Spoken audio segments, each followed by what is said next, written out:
यहाँ तक आपको ब्रेम स्टार्लिंग क्लियर हो गई है कि नहीं? क्योंकि अब हम आ रहे हैं। जी जी सर ब्रेम स्टार्लिंग का जो है वो हम सिर्फ तब रिज्यूम करेंगे जब वो न्यूक्लियस की रेंज आएगा, राइट? जी जी, बिल्कुल ऐसे ही। जी, और सर जो कोई भी इलेक्ट्रॉन आगे ब्रेम स्टार्लिंग प्रोड्यूस करेगा या बाहर के साथ या अंदर के साथ, ये उसकी क्या एनर्जी पे डिपेंड करेगा या क्या चीज उसको ये करेगी? ये भी देख लेते हैं, इसको मैं भी आपको थोड़ी देर में एक्सप्लेन कर देता हूँ। आप लेकिन मैं वैसे बताता हूँ आपको, उसमें ये होता है कि जो मेजॉरिटी जो बीम होगी ना, जो भी प्रोड्यूस होंगी एक्सरेज, अगर तो वो के शेल एनर्जी से कम है, मतलब जैसे कि मैंने ट्यूब ऑपरेट कर रहा हूँ 65 किलो वोल्ट पे, तो जो मैक्सिमम एनर्जी का फोटोन प्रोड्यूस होगा, इसका क्या मतलब है कि वो कितने 65 किलो इलेक्ट्रॉन वोल्ट प्रोड्यूस होगा ना। इसका मतलब ये है कि वो उसमें कैरेक्टरिस्टिक रेडिएशन तो प्रोड्यूस ही नहीं हो सकती। क्यों? क्योंकि कैरेक्टरिस्टिक रेडिएशन के लिए कम से कम 70 केवी चाहिए मुझे इलेक्ट्रॉन, क्योंकि अगर मैं के शेल को नॉकआउट ही नहीं कर सकता तो फिर मैं उसको कैसे, मतलब वहां पे इलेक्ट्रॉन प्रोड्यूस कर सकता हूँ। बात समझे आप? जी सर, राइट राइट।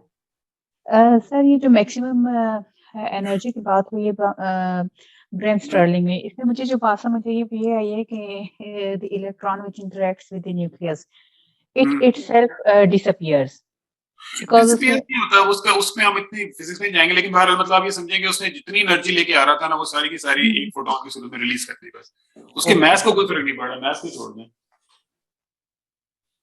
मतलब इलेक्ट्रॉन रहता है। हाँ, इलेक्ट्रॉन को छोड़ दें, वो उसको हमने मैस को नहीं कन्वर्ट करना, वो एंटी मैटर मैटर वाला चक्कर नहीं हम डालेंगे। यहाँ पे हम सिर्फ ये बता रहे हैं कि जो इलेक्ट्रॉन आया, जो न्यूक्लियस फील्ड में जाके बिल्कुल रुक गया, खत्म नहीं हुआ, रुक गया, तो उसने अपनी सारी की सारी एनर्जी उठा के जो है ना, वो एक फोटोन को देके बाहर निकाल दी। ठीक है, यहाँ पे बात क्लियर है?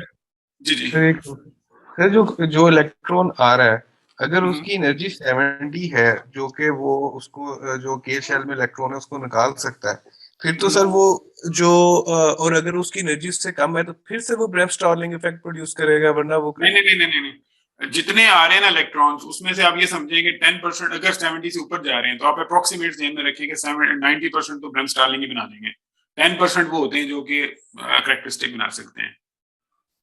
ठीक है, मतलब ये नहीं होता कि अगर 100 आ रहे हैं और वो सारे 70 केवी से, तो सारे कैरेक्टरिस्टिक प्रोड्यूस करेंगे, ये रैंडम प्रोसेस है ना, कि कोई कहीं जा सकता है, कोई कहीं भी जा सकता है। तो जो इसकी प्रोडक्शन नॉर्मली होती है ना रूटीन में, वो यही होती है कि 85% जो स्पेक्ट्रम निकलता है ना आपका, वो ब्रेम स्टार्लिंग होता है, और जो 10 से 15% जो नॉर्मल हम रेडिएशन करते हैं, उसमें वो 15% तकरीबन कैरेक्टरिस्टिक रेडिएशन होती है।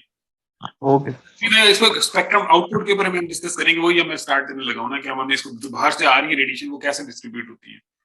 सर कैरेक्टरिस्टिक के अलावा जो न्यूक्लियस की रेंज में आ रही है, ये जो बाहर के शेल के साथ, वो सारी हीट प्रोड्यूस कर रही है सिवाय कैरेक्टरिस्टिक के? नहीं, ब्रेम स्टार्लिंग हीट नहीं प्रोड्यूस करता ना, ब्रेम स्टार्लिंग न्यूक्लियस में चला गया तो ठीक है, जितने आ रहे हैं ना उनमें से 99% हीट बाहर ही चले गए हैं ना। But bremsstrahlung is a wasted radiation. हाँ, वो रेडिएशन है ही नहीं, वो तो अंदर ही वो सारा, मतलब ये बाहर निकलती नहीं ना ट्यूब से, वो हमारे किसी काम की नहीं, वो सिर्फ ये है कि वो आउटर शेल इलेक्ट्रॉन्स के साथ ही स्ट्राइक कर करके वहीं पे खत्म हो जाती है बस।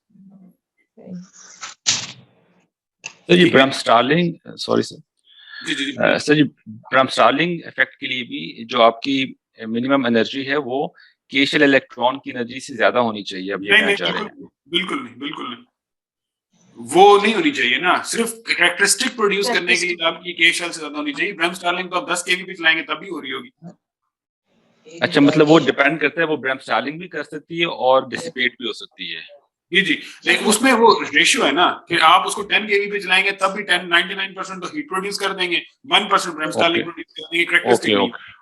Okay, thank you.